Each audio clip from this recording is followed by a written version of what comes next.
What's up, guys? It's your boy, Barca Boy 103, and welcome to another episode of the Blaugrana and Parisian, where, of course, I am joined by my boy PSG It. You want to say what's up? Welcome, beautiful Barca boy family. Of course, today we're going to be covering all the news around Barcelona and PSG. There is actually a lot to discuss, surprisingly.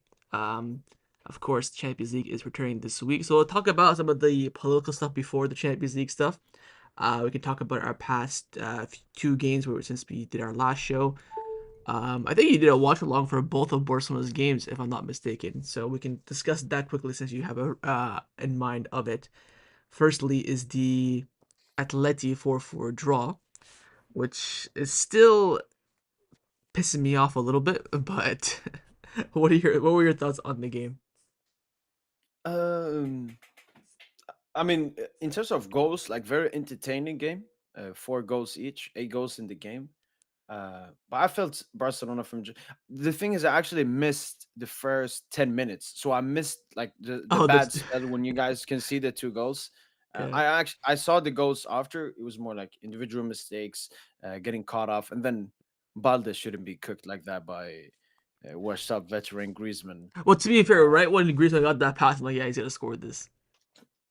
you knew that. Yeah, I mean, he's experienced, so he knows what to Yeah, I do. didn't expect Balde to beat him 1v1 per se, but yeah. Sorry, go ahead, continue on.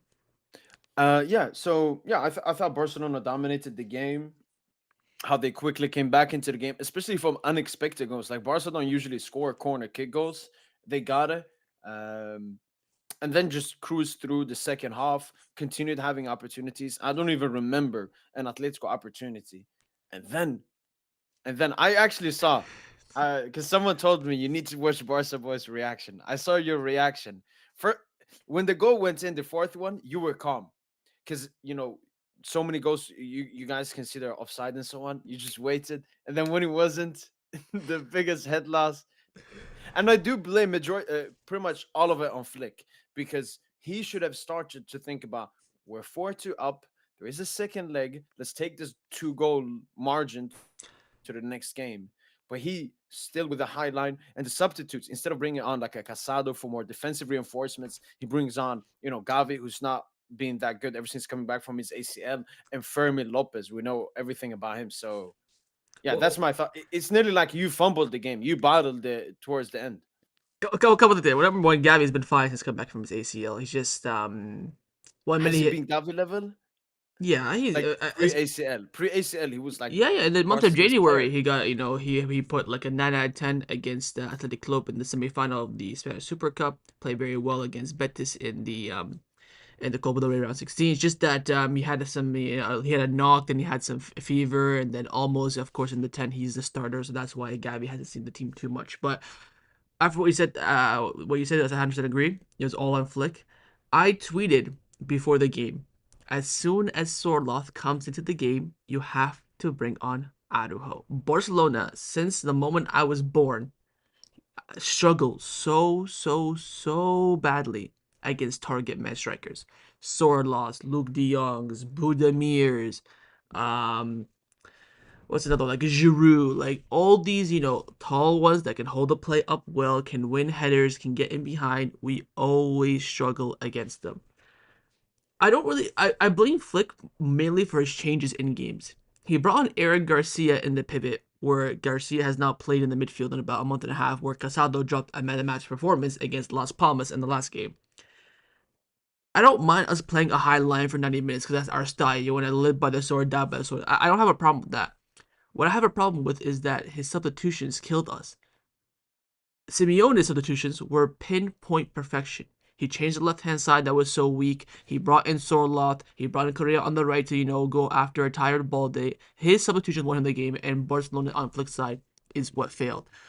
The annoying part for me is that the result was so preventable. We had a two goal lead in a game like this, especially going away, would have been tight. It would have been one that's definitely comfortable to go through. Even 4-3 after being 2-0 down, bringing it back to 4-2. I mean, another remontada to add to the books, and the remontada now is pointless. There was no point of it because I think the Llorente goal was a really well worth goal by Atletico. They tore us apart. That's a credit to them. Second one, of course, the line wasn't held properly, and it's what annoys me is that it's easily preventable situations, right? And Flick has always been a bit annoying with his substitutions. He only does substitutions well when the game is dead and there needs to be a rotation, like he did yesterday against Sociedad, or maybe what he does in other La Liga games where we have a game midweek, the game's already won. Let's rotate and rest some players. But I feel like his in-game management is not as good as it should be for a top manager because usually we get the job done earlier on, but yeah, it's I mean again, I thought the game was gonna end in the draw, just didn't think it was gonna be a 4-4 draw. So we go to the Metropolitano and we'll see. Then of course afterwards we played against Sociedad.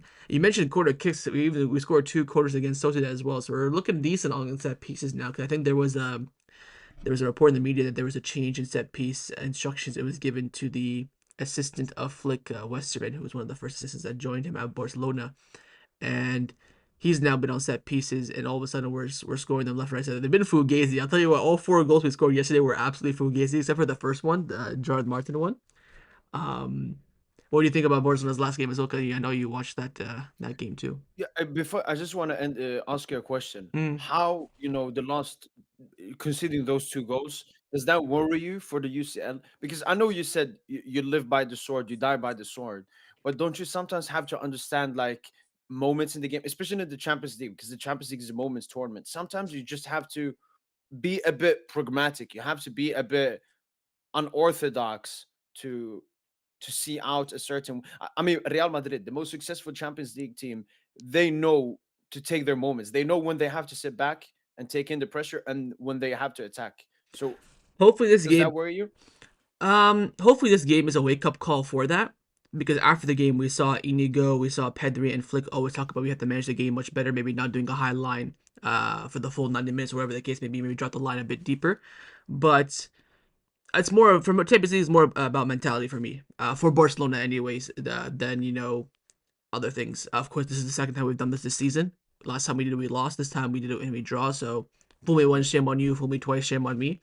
So hopefully, with two mistakes in the exact same scenario, in the exact same stadium, against the same team, get the same kit as well, will be a wake up call to know that. But with our draw, I don't think that will really come into effect until like the semifinal when we have a difficult team. Sure. Of course, Benfica now we should be okay, especially with the first leg being away. Whether we get Dortmund or Lille, I think we should be able to cover that, even though the second leg is going to be away from home. But I think for that semifinal, where we will have probably Inter or Bayern Munich. That is where you have to manage the game well. You have to know when to push, when to sit back, especially with again the home game being first as well, where you have to take your chances. So Yeah.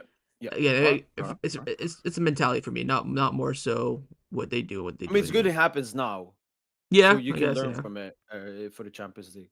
But you asked me about the Sociedad game. yeah. No, I mean it was a really good performance from FC Barcelona. One thing I felt in pretty much all the the games I've watched this weekend is pretty much every single team already had their like sights on the upcoming Champions League game.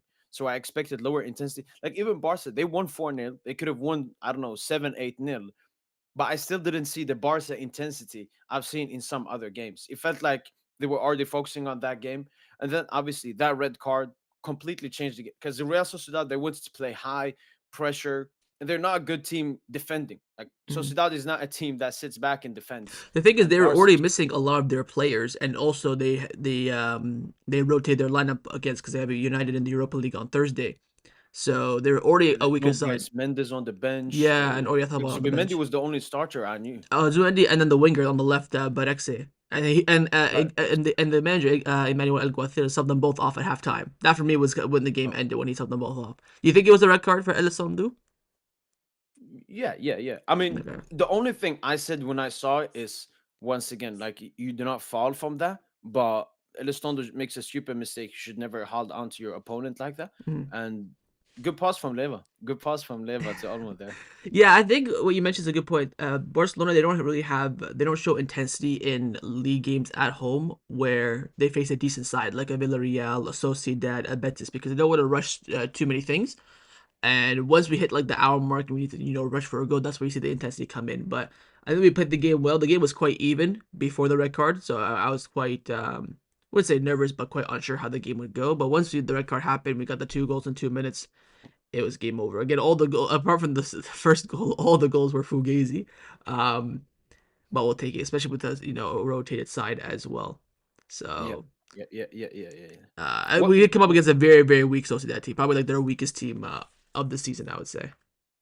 Yeah, and one tactical thing I saw is every time Yamal got the ball on the right side, he always tried to get it back to it was either Pedri or Olmo waiting at the key of the box, and they immediately put a left ball switch for example, the Gerard Martin chance. Yeah, They yeah, also put it for Rafinha, for Leva. That looked like a cheeky tactic against low blocks that I hadn't seen previously as well. yeah. The Mel cooked in the game yesterday too. Dropped like a 9 rating without a goal or assist. That's unheard of nowadays. No. That Yamal dribble, no. He Yeah, cooked. but I'm still a bit. Again, the media is still at Lamine for not scoring a goal in the league now for like 100 days or whatever. But I'm glad it's not getting to his head. Let's go now to PSG. Of course, you had that cup game 7-0, which could have probably predicted. Against like that fourth division team, who to be fair knocked out I think 2 Ligue 1 teams before that, like Lille and something like that, if I'm not mistaken, in the Yeah, cup. yeah, I think so. Yeah, I mean, it's been a very weird Coupe de France. I'm very happy we got our first stat pad. Before that, we'd only won, I think, 3-1, 4-2. So very happy we finally got stat pad session. We also did have the strongest lineup so far in the Coupe de France. I mean, you have Khvicha Kvaratskhelia starting against some nobody. So yeah, I it's guess. a good stat pad session. Good stat pad session. And then you had the win on the weekend 4-1. How was that game? I didn't watch the game. I watched the highlights afterwards. It looked, I think you were 4-0 up at halftime, and then Shiki gets boring second half. Yeah, so when I looked at the game, obviously both us and Lille have a Champions League game coming up, so I knew both teams would think about that. And I was like, is Lucha going to rotate or not? He did not go with a rotated lineup. Lille, on the other hand, they rotated with their lineup a bit. So I knew Lille wasn't a bit similar to Sociedad in the sense, because obviously PSG and Barca, they have stronger teams. Squads, They yeah. can, they don't, even when they rotate, they still have a great squad. But both, a little similar to Sociedad, they went a bit down. Uh, and what I knew the game was going to be try to kill the game off in the first half. So then you can make substitutions, rotations, take down the intensity in the second half. And that's what we did. The Mhm. first 40 minutes, probably the best I've seen from PSG this season. We just wanted to get over with it. We're very clinical. Everyone getting some goals, great confidence for the game. But I don't take that many takeaways. I know a lot of people saw, oh my God, it was Lille. Like No, no, a good same thing with team. They're a good team. Sociedad. No, but same thing with Sociedad. Like it was your biggest win against them since 2015. But both these games, I wouldn't take that much because, as you said with Sociedad, like Lille were weak. Like I don't want to Well, give to be us fair, too much prop Sociedad that it were was Lille. yeah, Sociedad were weak and they got a red card early on too. So True, red card. Yeah. yeah.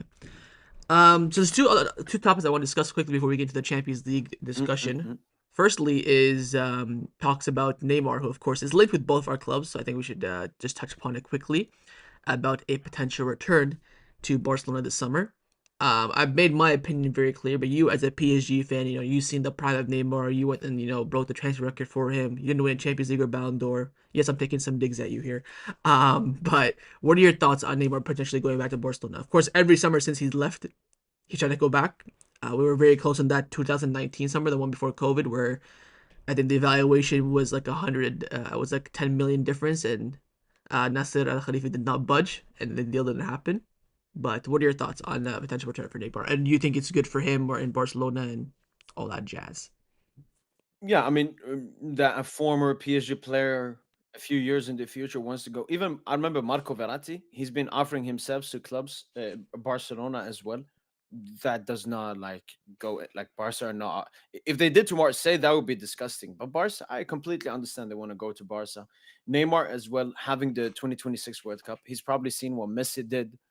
Messi, obviously, it was more. He ended his legacy, like Yeah. it gave him the only thing he needed. Was Neymar, if he wins a World Cup and has a great season with Barca and potentially gets a Ballon d'Or, that will completely change the narrative and legacy around it.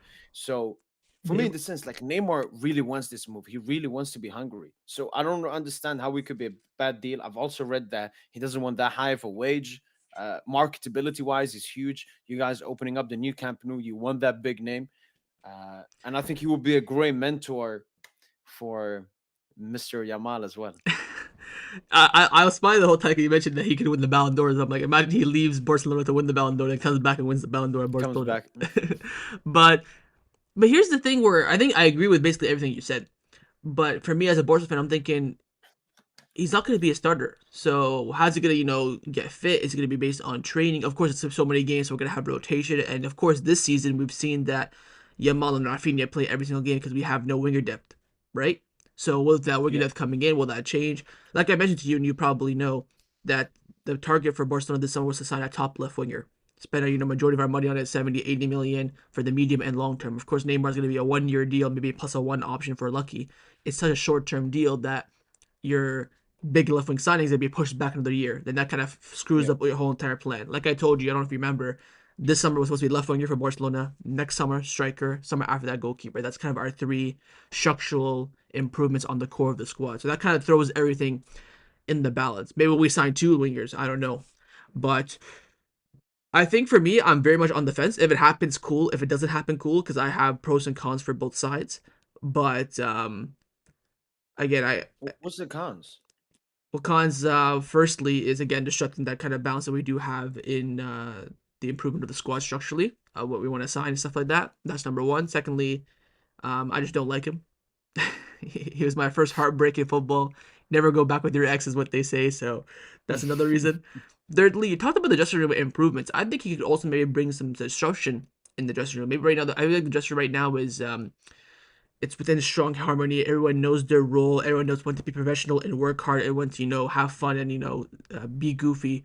Neymar might come in and disrupt that a little bit. I know he's of course a very professional player. He plays well, but we all know his behind the scene antics. Maybe remember when he was at Barcelona, he had a clause in his contract where he could have a party once a month in Brazil. So maybe now he's a bit older, so he wants to focus more so on his work. He was that back then he was young, so there's that as well.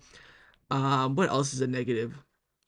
I guess his whether he's at the top level or not. Again, we're waiting to see how he does now with Santos from now until July. But where he's at football wise will be important. He just went off yesterday with an injury, so you're thinking, okay, he's still injury prone by these means. Signing so again, if he's on such low wages and you want to really focus on marketing and advertisement for him being fit isn't really a pro or a con. But if he's coming to Barcelona to play well at a high level to be fit for the World Cup, he needs to be fit. Period. So that's another con. So I think there's very much even on both pros and cons. That's why I don't really mind what happens. But it would be crazy to see Neymar back. I will say that. Everyone here in the chat Wow. is saying that he's he's physically cooked, which I get it. We have to wait and see. Barcelona haven't decided that. They're waiting to see how he does with Santos from now until the summer. Again, when you have an ACL, you kind of still have an extra year left on your career because that ACL takes you out for a year. So you could say I know Neymar. I think he's 33, so you could maybe say he's in a 31, 32-year-old body since he was out for a year and a bit with that ACL. So Yeah. we'll see. I would love we saw Neymar. They get PSG the Champions League final next season. Imagine that. Wait, but if you get Neymar number, because I've read the reports He's that you getting are 10. thinking, He's getting or 10. maybe it's He's getting 10. that Yamal was gonna get 10 Yeah, next you wait season. a year for Yamal. Yamal is so. With Ansu leaving this summer, Yamal was gonna get 10, right? Because he's the next poster boy, right? But if Neymar comes in, you sell Neymar first for a year. That way, you take the pressure off of Lamine. Lamine's gonna get it at some point, right?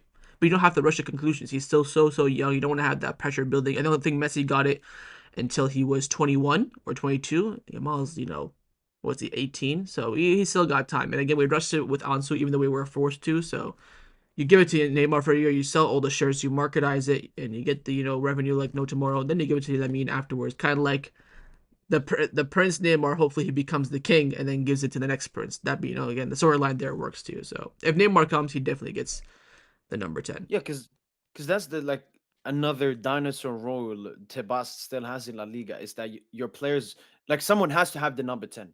Numbers or something need to be given to players. Like you can't leave the 10 to nobody. Um, You have one man less in your squad then. no. So how it works is that you have numbers 1 to 25, and you have to you have to use those numbers only. So let's say, for example, you have numbers 1 to 25. And let's say you have um, 24 players. So you can leave one number blank. You can leave the 10 blank, 7 blank, whatever the case may be. But if you leave the 10 blank, then sign a new player. He has to get 10, no matter who it is. No matter it's Franck Kessié, PSG, and Barca boy, whoever you sign, they have to get the number 10. That's how it works. Not more so you have to like go in order or anything like that. So I wouldn't say it's a concern. I think he's still giving number 10. Not giving a number 10 would be so stupid.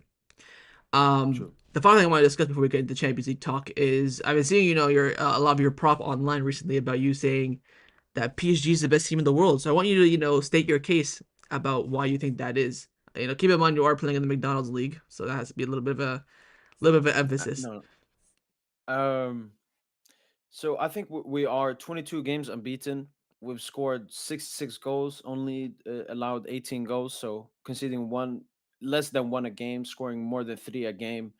We have. I mean, you mentioned the McDonald tax. We've scored, I think, 21 in our last five UCL games, which is a higher goal per game ratio than the highest goal scoring team in the group stage, which was you guys, Barca.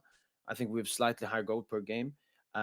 It's also, I would say, compared to last season, it was a lot of Mbappe involvement in both goals and assists. This season, it's Dembele can give you a goal, Barcola can give you a goal, Khvicha Kvaratskhelia can give you a goal, Due can give you a goal, one of the midfielders. It just, and then the talent of the team. I think, just despite the form we're in, I think we have the most like talented 11-man unit, and we have great squad depth. I mean, we have Gonzalo Ramos. He has 15 goals this season, and he was out for 4 months. So yeah, it, compared to all other teams, I think we have also the least amount of flaws in our team. Good with the ball, good without the ball. Can play position, can play counter press. It's very hard for me to find any. I mean, the only like flaw argument is that we lost to Arsenal, Atletico, Bayern, which I don't think is that relevant anymore, Yeah, and it's that quite we a long time haven't. ago. And then we haven't, played. Like the best side we've played is either a Dead City side or a Monaco or a Brest or a Lyon. Obviously, Liverpool is coming up, so that will either That's what I'm the thinking. gimmicks I'm after think that. exactly. I'm thinking like, oh, he's propping up his team, best team in the world. Then Liverpool come to town like a decent team for the first time and get like smacked 3-0 or 4-0. That's just like the trajectory No, that I that see. that would be disgusting. But I would say this. Again, I keep it 100. I do think PSG have improved a lot.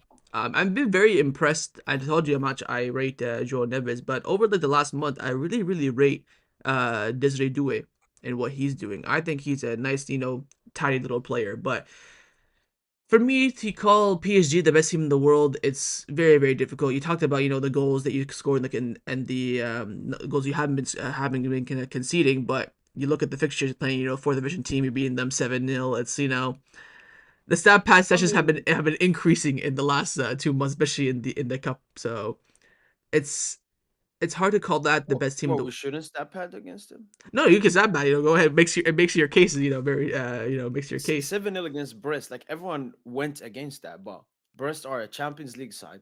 Brest are a Champions League side that made the top 24. No team has beaten a Champions League side by 7 goals. The only team that won by 7, I think, was Bayern against Dinamo, and Dinamo got slapped by Brest 3-0. Hmm. So it's still the most convincing stat pad session in the UCL this season. Hmm. So, Yeah.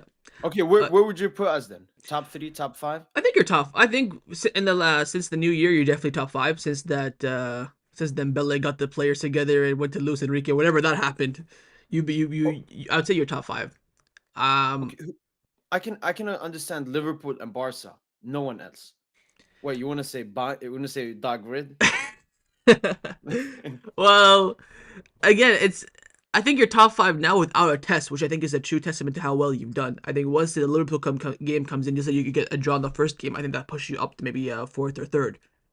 Like I think just to say you're number one, you're not quite there yet. I think top five is definitely there. Like the fact that I'm sitting here so relieved that we're not playing you tomorrow, I think it's a testament to how well you've done in the past few months. But to say number one, I think is still a what's the word I'm looking for? Like a statement is needed. You know what I mean?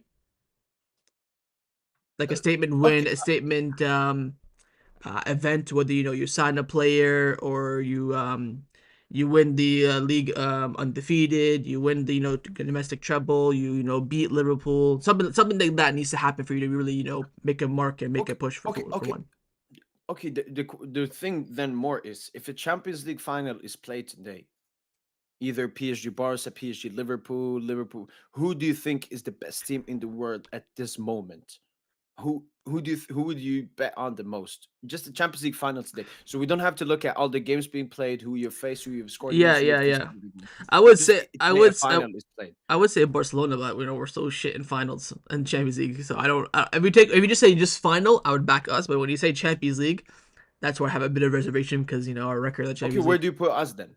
So if a Champions League final today, who would be your toughest? If you say Barca's first, who would be your toughest opponent? Second toughest? So I'd say And Madrid. remove Juju. Remove Juju. Okay, Just as a team, okay. footballing I would wise. say second Madrid, just only based on the classical vibe, the storyline, Okay, the yeah. biggest game, not really on the team. I would then say Liverpool. I would then say.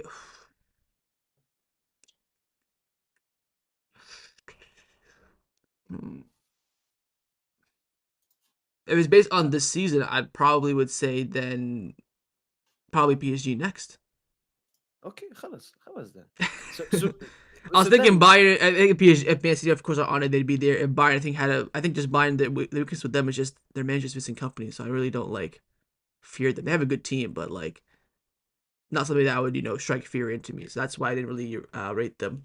I think not only do you have a good team, I think Bayern you could argue have a better squad, a better team than you. Maybe just argument. I'm not saying it's true or not, but I think the depth that you have in your team, the structure that you have in your team, and also your manager as well gives you that extra edge over Bayern right now. But then Bayern would say so they beat you earlier on, so I mean, Fugazi, man, with some Kimi J, Booze getting BLM red card. No, yeah, no, no.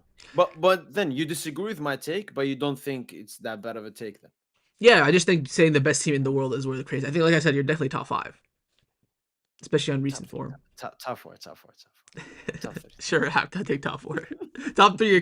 You're pushing it. All right, let's get the Champions League action. Yes, sir. Of course, we're all excited. Let's talk about all the games before our games. Let's do Club Brugge Aston Villa very quickly. What are your thoughts on the game? I probably would see this as a draw, especially being in Belgium. To be fair, Club Brugge have surprised a lot of people, especially beating Atlanta. I think Atlanta Aston Villa would have been a really really good game. Of course, Atlanta on their form, but Club Brugge did knock them out. I'm looking at a draw in that game. What are you thinking? I went with the 2-1 Bruges the same way they beat Atalanta, and I watched the highlights from the first game and the stats from the first game. Club Brugge aren't the team that has the most shots, the most chances. But they're very clinical whenever they get a chance. Mhm. And yeah, fuck the Premier League, man. We're here for the other Hopefully, top man. six leagues, I'm on man. that train. Dortmund Lille again. It's at Dortmund, so Lille have the second leg at home. So if I'm Lille, they can just survive the first leg, bring it back to France. Dortmund have been alright over the past few games. Of course, the winner of this game will face Barcelona if we do end up winning. I'd probably edge like a very narrow win for Dortmund, like a 2-1, 1-0. And then Lille have to bring it back to France, and they only have not too much of a turnaround. So I'll say like it's 2-1 to Dortmund. What do you think? Yeah, Lille are also missing their best player Zagrova, but he will be back for the second leg, from what I've read. I'm going for a 2-2. I think Dortmund will have the ball, which will put Lille in a better position. And Lille this season, there's a reason they were a top 8 team. Against like the bigger sides, they performed Mm, so well against Juventus. I'm But sensing a I little bit could of see, as you said, like a low scoring win for like a 2-1 as well for Dortmund or a 3-2. I'm sensing a lot of league prop there. Um, We need to, man. We don't get it enough, man. next up, Feyenoord Inter. Seems like a pretty dead game if I'm being honest. Of course, Inter are like the Yeah. better team, but Feyenoord are doing all right. But they are losing the league to the worst Ajax team I've seen in my life. So I don't know how to really rate them. It's in Netherlands. The thing is with Inter, they either draw this game, I think, or they win this game like 5-0. I don't think like they do like a narrow win, like a 3-1. I think they either draw the game or they batter them. So I'll say like 5-0 Inter. Ooh. just to be No, different. Inter this season. Like that's why when people put Inter like as a UCL favorite, or I'm like, you don't even watch Inter. Like Inter is this is probably not like in a bad sense, but the worst Inter in the I past I three need Inter to get seasons. knocked out, man. I think Inter could definitely do a number on us in the semifinal just because of the style of play. Exactly, Yeah, exactly. not like on their team or whatever. Yeah. So you went for the high goal scoring Inter. I'm Yeah. going for the disgusting 1-1 draw. Fair enough. Fair enough. Next up, PSV Arsenal. This is an interesting one. You expect Arsenal, right? But Arsenal just have nothing up front, man. Like what? Oh, I mean, oh, what I would do for PSV to knock them out. Although I would love to see Arsenal progress and then get killed by like Atletico or Real. I would love that too. But they'd probably go into that game as not the favorite, so maybe the head loss and the crash out wouldn't be that big. But in this game, it would be. Um, I don't even know if I could. Like I want to say like a draw, right? But I don't even think Arsenal will score. So I might go with like a cheeky 1-0 PSV win. Yes. Yeah, I had the PSV win too. Arsenal form wise they're bad, injury wise, like player wise they're bad, and in the UCL away they're terrible. I think they actually had PSV last season in the group stage. They lost them away. So no, shout out to PSV, man. Have a lot of ballers as well. Yeah, Saibari, yeah, Bakayoko. No, yeah, Noah PSV Long. win. Hopefully, but I just No, think that if Arsenal just no Club Brugge. um, I just think of who Noah Long. Yeah, he Club Brugge. I swear he plays for PSV. Let me check. He used to. I think he maybe came through their academy. He scored against us. No, he plays for PSV, man. Don't test my ball knowledge, man. Don't test it. Noah Lang. Yeah, he scored against Juventus. What? No, Noah Lang scored against us. Maybe he made a move in January. I don't know. So I think he came through PSV's academy. I remember Oh he's wait, yeah. I remember he scored. I remember he scored against Juventus. So maybe no, he. no, no, no, no. It's my fault. No, I'm. All good, all He good. used to be at Club Rouge. He used to be at Club Yeah, Rouge. he used to be. I remember that. But yeah, hopefully PSV can do the world of football. Agreed that We need it. we need We it. need it. All right, next up, let's get to the bigger games now. Bayern and Leverkusen. First game is at the Allianz, so first game is in Bayern. Again, all the games this year between them have been draws, and then I think Leverkusen had like a Fugazi 1-0 win. Um, seems that Bayern can't break down Leverkusen. It seems that Leverkusen have Bayern's number, so I'm gonna go with a very very boring 0-0. What do you Ooh. think? I watched actually the recent Bayern München Leverkusen game. Leverkusen outplayed Bayern München so well at their stadium, but the thing with Leverkusen, they're very bad clinicality wise, especially this season. I Mm, know they played without Boniface that game for some reason, uh, but I think UCL heritage. I think Bayern, similarly to last season, like Bayern were not that good last season, and then they just turned it up in the UCL. I know they had Tuchel, who's an expert UCL knockout manager, yeah, but I and think at that point, the Leverkusen's the Bundesliga was over experience. for them now, too. And maybe True. now it's over for them too because they have I think 11-point lead, so maybe they can have a Yeah. little bit of focus on the Champions League. No, I think Bayern now will start performing more as they are expected. Obviously, 1-1 versus Celtics is not their expectation. So I'm going Mm-hmm. for a 3-1 Bayern München. Ooh, 4 goals. I don't know about that. I think there's too many goals in that game. We'll Next see. We'll one, see. Madrid, Atletico and Real at the Oh, Bernabeu first. Oh, Atletico. It's what I hate about Atletico. They like I DM'd this to you, and I think I tweeted as well. That I think this is the best Atletico team that I've seen. Just stylistically playing threats. Of course, there's been better teams where they've won stuff in the past, but again, both Madrid derbies this season, I think 0-0 and 1-1. Or then no, actually, they both were 1-1. Um, but Champions League vibe is different, man. I would love Atletico. Keep in mind that all three Spanish teams are on for the treble. So one of the Spanish teams is gonna fill their treble pursuit in this tie. For me as a Barca fan, I'd love Atletico to knock them out. I just think that all Atletico have to do in this game specifically is just don't lose. Cheeky 1-0 win, 1-1 draw. Just don't lose. Bring it back to your home stadium, and then you can get the real cook session going. But I don't know. Madrid just coming off a loss as well against Betis. No Jude in this game. He is suspended. So if Ceballos injured as well. yeah, if I'm betting, I'd bet like 0-0 1-1. But I'm gonna go with a cheeky, very cheeky 2-1 Ooh, Atleti. ooh, at the Bernabeu. Give it to me, Um, please. If we can cook in the Bernabeu, they can cook too. I think Atletico will go through, inshallah, Inshallah. but they will get it done more. I think in the second leg. So I'm going for a 1-1. I'm going with Fair, the fair, boring betting result. fair, fair. All right, second last game is probably the biggest game: Barcelona versus Benfica. Uh, I'm kidding. I'm kidding. Um, I want to say this. I just think that us someone in the chat here is mentioning about players being booked. I think the players booked it refreshes in the round 16. So Kamavinga and Dick Militao, all that. I think they're No, all. I think it's quarters. I read it's quarters. Oh, So really? I read it's yeah, round 16 because they played the playoff game. So after the playoffs, yeah. it refreshes. That's what I thought. That's what I saw. But if it doesn't, then fair enough. Um, I think for Barcelona and Benfica, the biggest plus for me is that we already played Benfica in their stadium. So that for me is a huge W because the players will know, the manager will know, everyone will know how difficult the game can be. Benfica coming off a week's break, which I think in football nowadays is a negative. They think, oh, rest so you can be fully energized, ready to go. Well, I think that staying on rhythm, keeping sharpness is much better. We of course played on Sunday, so Wednesday, so the 48, 72-hour turnover. Of course, traveling to Portugal doesn't really help us there a little bit, but we made some rotation over the weekend.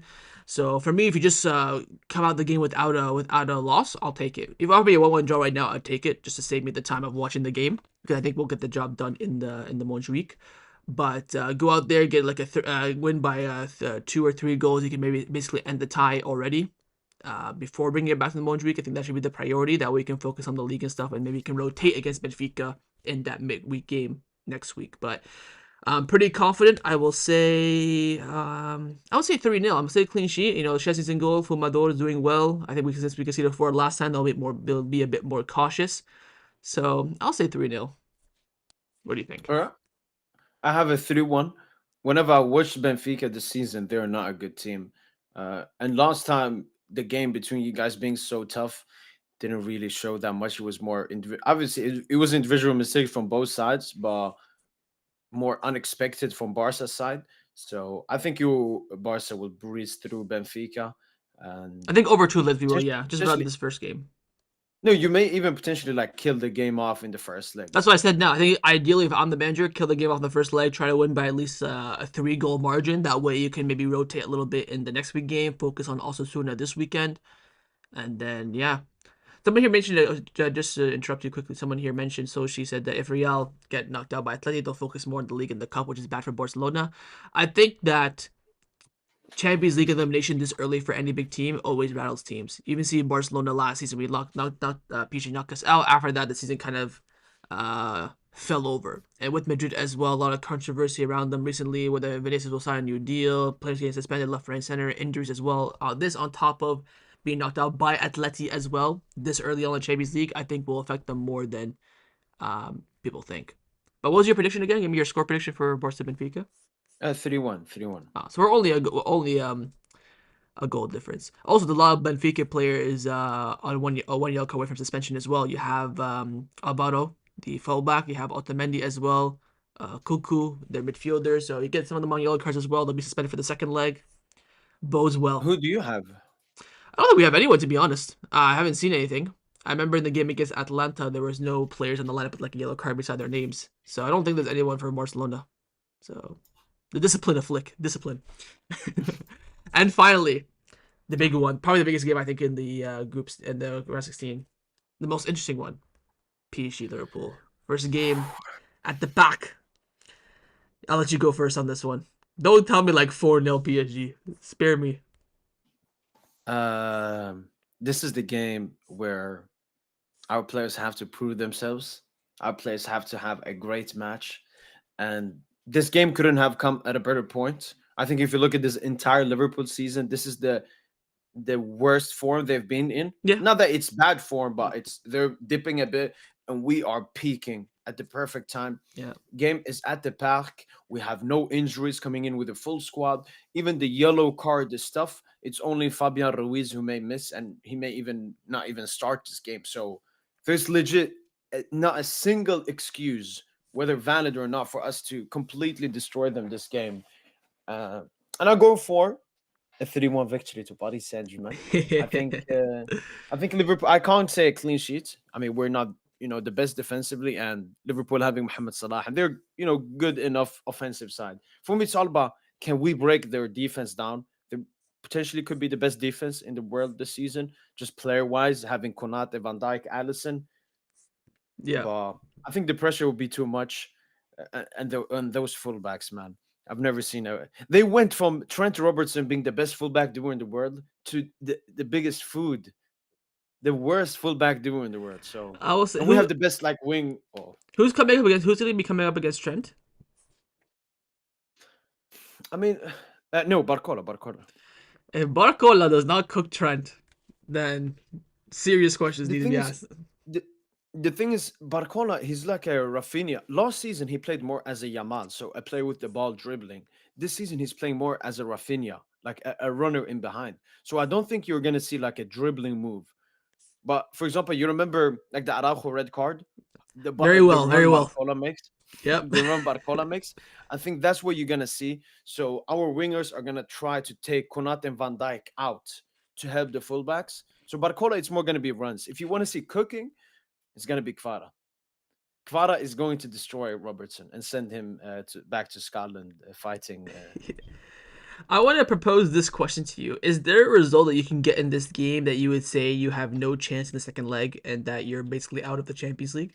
Like a realistic result. Don't say like 8-0 or something like that. But like, is there a result in this game where you think that it'd be almost impossible for PSG to come back from? Because No, you're playing at because home first too. So yeah, because I think the main thing with Liverpool is they're so good defensively, sitting in a block, which is our biggest weakness. That's how we got knocked out versus Dortmund. But obviously, PSG a little bit of a different side from last season. But I mm-hmm. remember when playing against Barca at the back, and you guys beat us 3-2. But I remember when I sat in the post match, I think I remember when we talked, like I was still very confident for the second leg, as long as we had our A game. And that's something I've seen with this PSG team. Maybe previous PSG teams with the superstars, maybe the hunger, the mentality wasn't there. But no, this PSG team, I always believe in it. Like we were complete garbage in the group stage. We were like 25th spot, and now we're one of the like. So no, I will never stop believing in this team. Uh, if we say Liverpool beats us 3-1, which is not too of an unrealistic result, it'd be very difficult. As I said, with the low blocks, that's a huge issue for us. Like Liverpool can just sit back and play on the counter and get chances against us. Don't forget about Anfield No, too. I do think Anfield's a bit overrated, but in the Champions League, it's decent. I'm not gonna lie, but I think it gets too much prop to Anfield. But I think in the Champions League against a big team as agree, well, 100%. yeah, I'm gonna go 5-0 Liverpool. I just think that PSG are just. um, I honestly think this will Give be us it. the win. Give us the win. Give us the win. By the way, I think I got the funniest comment ever. Someone said PSG in stinker in hooked. I think that's hilarious. So I would love a Dembu stinker and like a PSG Liverpool like a 4-1 win. If I'm being honest, if I'm gonna put money on it, I think it will be a draw. I think it's two very good teams. No, I think with PSG being at home, they want to of course have the emphasis to get the result. I think Liverpool's perspective is go out there, just don't lose the game. Of course, you can win great, but don't lose, and then of course bring it back to Anfield. Um, I would like to say this is not only PSG's first big test since their resurgence, but also Liverpool's as well. They've not really come up against any decent teams this season. Um, Maybe Arsenal back when they had a striker earlier on in the season, but Man City have been crap. And the Champions League, even who they play the like game AC and Milan. even the Arsenal game, that was a 2-2 draw. Liverpool scoring late to get it to a draw. So Yeah, even their biggest test in the Premier League wasn't that good. Liverpool are just really efficient against other teams, right? Against teams that they're better than, but teams that are equal to their level is where results haven't been too great. I wonder who they played. To be fair, of course, they're coming into this game first place in the Champions League, right? So we can't take that away from them.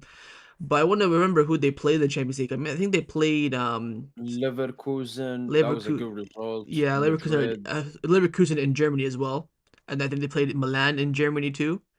Leipzig, Lille. Oh, Madrid as well, but Actually Madrid. struggled a bit against Lille. but Madrid were shit then. So I'm still waiting for them to get like a really good test. I think this is a good test for both teams. So to be fair, I'm kind of people are asking me what do I want the result to be in this game. Oh, you want PSG to lose? That way you can troll mode. You want Liverpool to get knocked out just because you don't like them. So I'm kind of liking a win-win either way of what happens. I think if I was to pick, I would love for you to win this game like 3-0 and then Liverpool beat you 5-0. I think that'd be hilarious. Just to see the just to see the crash out if I could pick. But I think it's a hard game to predict. I think probably the most difficult game to predict in the championship. That's why I call it the biggest game, even with the Madrid derby being there, because that one you can kind of predict. But I think it's hard to call. So I can see why you're optimistic. No, but you Um, predicted a draw. A draw is a perfect result for Liverpool. I think all Liverpool fans, apart from the deluded ones that think they will beat us, they're saying, "Let's go for a draw, take it to Anfield, and get the job done there." Like you're favoring Liverpool. Give us at least a 2-1. Give us at Someone here says least. in the chat, PSG ain't scoring more than 3 goals against one of the best defenses in the world. I Which mean, I again, said 3 goals. It's not more tthan three. So which is fair.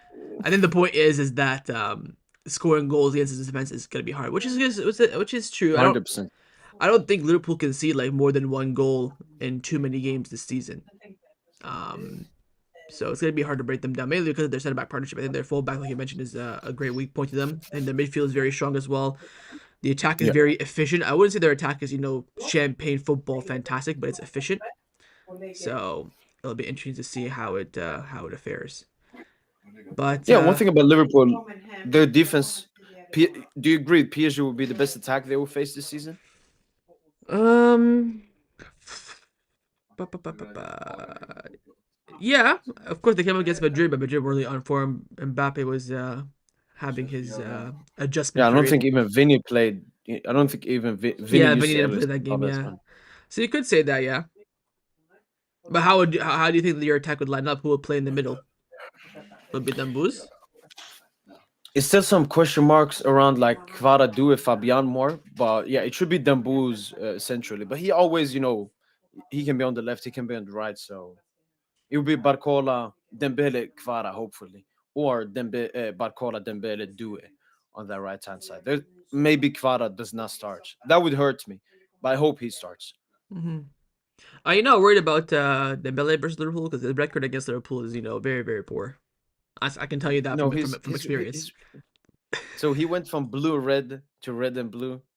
So I think just wearing a plus he's like like Dembele doesn't. I just can't explain like Dembele, man. just know that if he misses a 1v1 and you get knocked out, that Oh yeah, 1v1 miss will be replayed like no tomorrow. So just wait for no, just wait for that. that's us. Even drawing us drawing or having an uncomfortable performance would be the worst thing for like the PSG hate narratives. Cooking against Brest, this ain't Brest, especially if We we will lose. we will be Or there. We will be there. What I would think would be great is that if you don't beat Liverpool, then you lose in the weekend, then your unbeaten streak in the league is gone. Then you're basically out of the Champions League. The whole season dies in like a week. but if we beat Liverpool, would that change your opinion on PSG, or Yes, would that one just hundred percent. elevate your opinion on PSG? No, no, definitely 100%. I think if you beat Liverpool, you're probably the next best team in the world after Barcelona. 100%. No, but for you, it just elevates. There's some people obviously who think PSG are garbage and we're Oh just yes, farming, yes, that would be and then they will do a 180. Habibi. Don't talk about the Premier League fans. They're in a realm of their own. I think everyone outside the Premier League do rate PSG, and if you have an eye on football, they'll see how well they've done over the past 2 months. Probably since what, like beginning of December ish. Since then. Yeah, since I was in Paris, since my eyes glimpsed with Dambuz, it's been insane, man. Yeah, so definitely. This is why I wouldn't mind you locking out Liverpool. Give Liverpool a reality check, kill Mo Salah's Ballon d'Or campaign too. All this because then if you look at it, they're already out of the 2 cups in England, so all they could really win is the Premier League this season. So all this gas about being the best team in the world, all you do is just win the Premier League. The PR isn't really there. So although if you do We, win, then we the were PR we were for the exposed. boost We were goes up exposed. at his Ballon d'Or. So I don't know. No, even like I'm still seeing not Dambuz in those top fives. In some, they tell you he's like 11th, like 10th. I mean, again, Okay, okay. if you're factoring the whole season, of course you want to start from December or just 2025. Sure, top five, no problem. I can agree with Yeah, but that. they have like Yamal, they have Mbappe, Yamal's they been have cooking the whole Vinny. season. No, no, he's had bad. He hasn't scored a goal since October in La Liga. Pfft, he's scoring goals against Madrid in the Super Cup, getting goals in the Champions League. I don't care. He dropped a 9 rating on SofaScore without a goal or assist Okay, yesterday. look, you will defend. Okay, what about Mbappe and Vinny? Has Mbappe and Vinny had better seasons? It's No, just PR. I think it's just PR that Dembele. I'm Dembele I'm has a garbage PR. I Dembele think has Mbappe the is top worst like five. ability to PR. I think Mbappe is top five for PR because Mbappe's on the same boat as Dembus. Terrible first half of the season. All of a sudden he scores 10 goals in the first 2 months of 2025. He's all of a sudden top five for Ballon d'Or. So Mbappe and Dembus are on the same boat as me. Same with Vinicius. He's been average all season. No, but Um, Dembele has been way better than Mbappe. Like even UCL stats, Mbappe is that city tie. That city tie forgets Mbappe. Before I he was guess just yeah, it was just Mallorca, Las Palmas, yeah. Cadiz. But I'm on the same boat for both Dembus and Mbappe. I don't think they're top five for Ballon d'Or. They shouldn't be just because they had a good You pass think through. Yamal is top five? He's been consistent. He has a goal and assist in every single league game this season, but one or two. We're playing the best football. We've beaten Madrid, 9-1 on aggregate. We clapped Bayern. We're top Okay, of the that's league. Barca. What's that guy with? He's you could say he's But on the he best team. What does that have to do because with him? what have I been telling you? Yamal is the most important player for Barcelona. There's a reason why when he was injured, we stunk up the gaff. There's a reason why when he was injured, part of my French, I don't want to swear because I'm fasting, but we were disgusting. Disgusting. You've been discussing with him on the pitch as No, we well. haven't. We've either if we have him on the pitch and we're playing disgusting, we Fugazi a draw or Fugazi a win. That is how important. People talk about Pedro being the best player for Barcelona. I'm seeing some shouts for Kubarsi, blah blah. For me, it's always Lamine Yamal because system wise, for the way that we play, he is the most important player in the team. You take him out, we are dead. Absolutely dead. We lost to Leganes. We lost to Las Palmas. We drew with Betis. We lost to Atletico Madrid. All without Lamine. All of a sudden now we have Lamine. Undefeated, one draw. We're cooking everyone left, right, and center. There is a reason for that. His style of play, his 1v1 ability, his influence on Barcelona. I'm going to pull out this card because it's still a factor. At 17, 18 17. it's crazy. I And was he's fasting. And he's at fasting. least fasting. See, that's the whole point. Again, it's Ballon d'Or is from August until present day. Who performs consistently, where their team is also at. That also has a little bit of a factor because if Oh, Barcelona are in 10th place, this would mean nothing. But how their team play, how they impact their team, their statistics as well. I mean, last season he had 11 GA the whole year, and now he's on like 25. The growth is crazy. That's why Rafinha's campaign for Ballon d'Or is being pushed heavily because he has 50 GA this season when last season he only had like I think it was 21. Like the increase, the improvement is astonishing. I don't Messi, Ronaldo, they of course start off high. They get like 60 goal GA, 70, 60, 55. They always like bounce around there. But from a player to go from 11, 20 GA to 30 and 50 and we still have 3 months left of the season is okay, nuts. okay. Dumbus went from 6 goals to 26. Yes, yes, but in September, McDonald's? no, you're right. But in September, October, November, he was crying with Luis Enrique, being left out of matchday squads. So that's part of the season. So you had to take that into effect. Okay, and Yamal was injured for like 3 months. So No, just one I month. Just a know, one obviously, month. being bad on the pitch is not the same. Yeah, just one month when he was injured. I think he was injured twice. One was during an international break, which we got lucky. Then the other one was out for that month in December, where we had our worst form of the season. Then all of a sudden he comes back. We win the Super Cup. We're cooking teams 5-0, 7-1. I mean, again, if you take a look, if the Amal gets injured tomorrow against Benfica or whatever, I think our season is cooked, beyond cooked.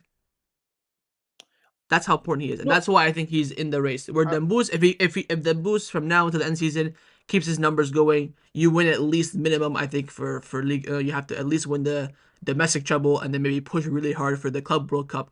Then you can put Dembus' name in there. But Dembus' stay in the first month, August, September, October, November, is a factor. That's 4 months of him goal okay, here, goal assist here, assist there, but being left out of big games, fighting with the coach, red cards here and there. That all has a factor because yes, he's had some good okay. games, but Look, even if you want to downplay all of that too much, You know that what Dembele, his goal scoring in 2025, he's competing with Messi and Ronaldo.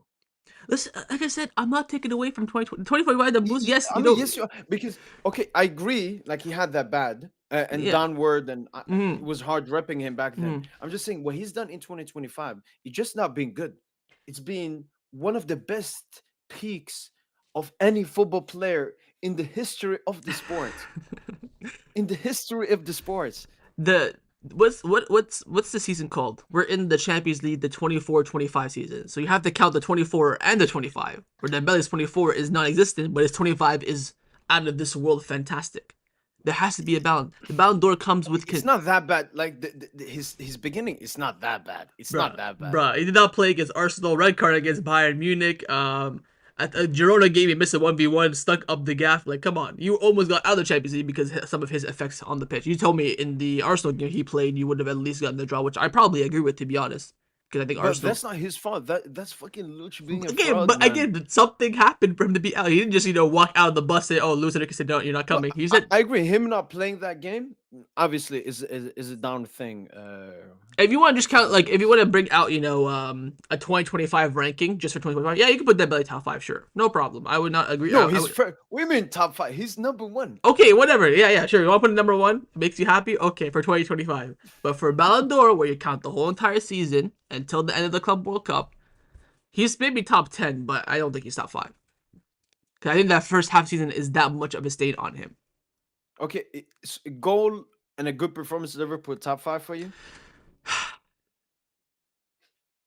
Yeah, if he gets like two, like minimum 2 GA against Liverpool, you get the win. Wow, look at the high standards for them Whoa, Booz, whoa, man. whoa, whoa, whoa, whoa. So you're telling Yamal can have 5 dribbles, masterclass. Then Booz 2 GA and a good performance. when does Lamine the game against Sociedad was the first time where he had a bunch of dribbles and he had a masterclass. Every other game is a goal, it's an assist. That's the impact that he brings. Where Okay, Dembus, Atletico, it was just one Fugazi assists. oh, now he had an assist, now all it's Fugazi. I mean, that's the you can't have it both ways, man. You gotta pick one way. But No, for Dembus, I more so highlight PSG knocking out Liverpool, not more so just on the game itself. If they knock them out and he has somewhat of an impact, I'll give him his flowers. okay, so what you're doing, well, I see what you're doing because that's how also Ballon d'Or sees it. They always tie a player with a team. Like the main man of it. Like for example, if Madrid win the UCL, they give it to Mbappe. If Barca win it, they give it to Rafinha. If PSG wins it, they give it to Dembélé. And it wasn't just Dembélé; it was PSG also. Okay, I mean Yes, because the you argument. cannot win I you mean, cannot win the Ballon d'Or if your team isn't successful, right? Even when Messi won it, in the year where Liverpool won the Champions League, Messi was just so out of this world that's the reason why he won it. He was just so far and clear in a way, and a league title was enough for him to be put in the conversation because he carried us. but don't you think it's a new thing? Like Ronaldo fucking ruined it when he started three-peating and forgazing himself those Ballon d'Or. That's ruined the thing.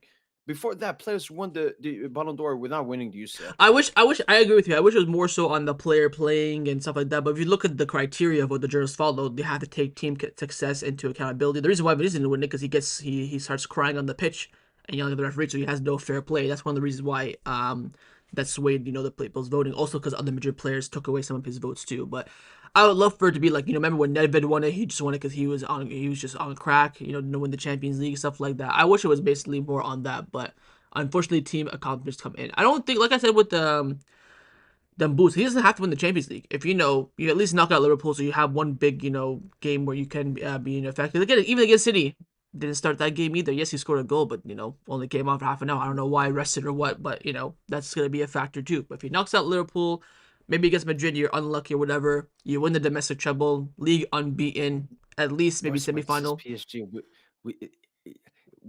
Impossible. Impossible that Dembele even. I don't. If we lose maybe in the semi, I don't think Dembele is even getting top five. Like our PR is not that good. Well, Like Club World Cup can you're help it. That's comparing why you can't forget about that. Club World Cup. Yeah, but then we probably have to win that. Like I said, even you get to the final four, and again, his numbers are good too. There's Yeah, so his many. numbers are. I think he's So if his numbers 36 his GA. numbers now are very good, but if he keeps this trajectory going, he'll reach untouchable level. So he keeps this going, and then also PSG, win the domestic treble, go far in the Champions League and Club World Cup. You never know. It depends on who wins the Champions League too. If it's Barcelona, you're cooked. But if you knock out Liverpool, let's say Inter win the Champions League, like surprisingly, or maybe Bayern Munich, then of course you can Yeah, push yeah, the yeah. PR that way too. So it all comes down to that. But if for Dembouz, if either Liverpool, Barcelona, or Madrid win the Champions League, he's cooked. He's not getting it, no matter what he does. So. I mean, we need him, man. We need him. All right. I guess we'll end the stream here. Hopefully everyone enjoyed. If you did, of course, make sure you drop a like down below. Subscribe as well if you haven't already. Check out, of course, PSG Int. The link is down below. He's going to be doing a lot of Liverpool PSG stuff coming up ahead. So keep your eyes on that. And, of course, we'll start the preview tomorrow for the Benfica game. So thanks, everyone, for joining. Hopefully you enjoyed. And we'll catch you.